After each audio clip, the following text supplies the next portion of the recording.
माया देवी की इकलौती बहू अंशिका रसोई में चाय बना रही होती है कि तभी माया देवी अपनी बहू के पास आती है और कहती है, अरे बहू, आज नाश्ते में क्या बन रहा है? आज तू नाश्ते में ना कुछ बढ़िया सा बना ले, जैसे आलू पूरी की सब्जी और साथ में पूरी। वाह वाह वाह, मजा ही आ जाएगा। मेरे मुंह में तो अभी से पानी आ रहा है। लेकिन माँ जी, फ्रिज में रात की पनीर की सब्जी रखी हुई है। देख बहू, मुझसे ना ये हर बार पनीर की सब्जी नहीं खाई जाती, ऊपर से एक ही सब्जी दूसरी बार खा लूं, ये तो मुझसे नहीं होगा भाई। अच्छा ठीक है माँ जी, मैं आपके लिए आलू पूरी बना दूंगी। घर में जिसको पनीर खाना होगा वो खा लेगा, बाकी की जो बची होगी उसे मैं फेंक दूंगी। ना ना बहू, अन्न का अपमान नहीं करते, उसे यूं नहीं फेंकते। तेरे माँ बाप ने तुझे इतना भी नहीं सिखाया क्या? तो फिर ठीक है माँ जी, जो मैंने परसों आलू की सब्जी बनाई थी वो भी अभी फ्रिज में रखी है, तो मैं उसे ही गर्म कर देती हूँ और साथ में आपके लिए गर्मा गर्म पूरी बना देती हूँ। उफ, ये आलसी बहू पता नहीं क्या करके मानेगी। तभी उनके घर माया की सहेली और पड़ोसन निर्मला आ जाती है। अरे माया कहाँ है? देख मैं तेरे लिए क्या लाई हूँ, तेरी मनपसंद आलू की सब्जी और पूरी। माया देवी जल्दी से हॉल में आती है। बस एक तू ही है जिसे मेरा ख्याल रहता है।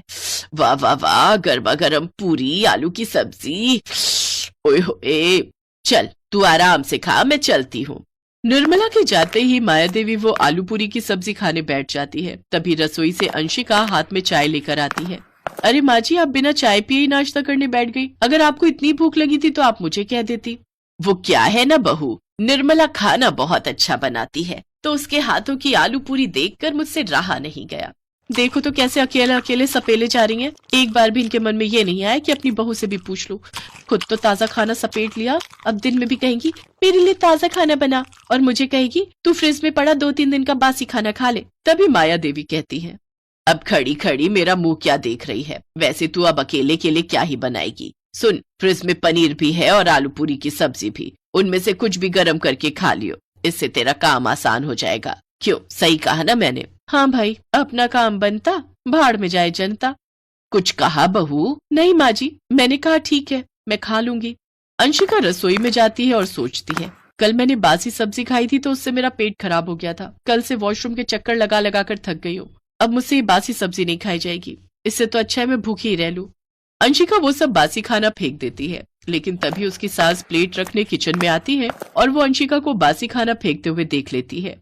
अंशिका बहू, ये तूने क्या किया? सारा बासी खाना फेंक दिया। अरे एक बार मुझसे पूछ तो लेती फेंकने से पहले। माँ जी, बासी खाना खाने की वजह से पहले ही मेरा पेट खराब हो गया था, अब मैं और बासी खाना नहीं खा सकती।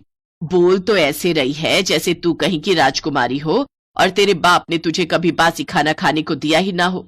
माँ जी, मेरे बाप पर मत जाइए।